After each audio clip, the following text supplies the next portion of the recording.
Hero बेलू ना होई जेल से। अब की करबा रंगदारी हीरो बेलू ना होई जेल से। अरे का बुझाई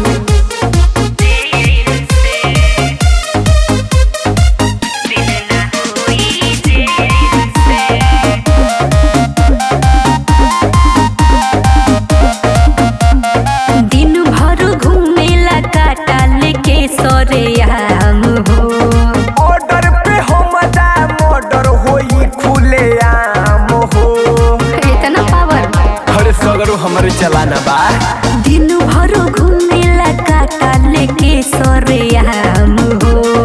ऑर्डर पे हमदा मर्डर होई खुलेआम हो।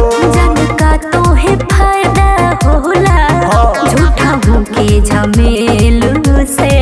अब की करबा रंगधारी हीरो बेल ना होई जेल से। अब की करबा रंगधारी हीरो बेल ना होई जेल से।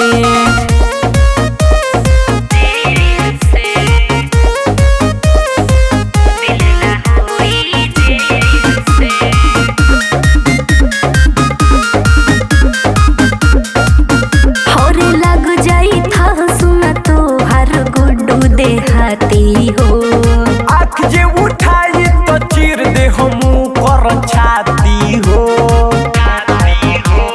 अरे होरे लग जाई था सुना तो हर गुड्डू देहाती हो।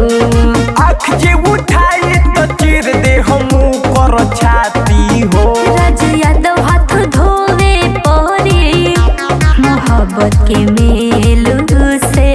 अब की करबा रंगधारी हीरो बेलू ना होई जेल।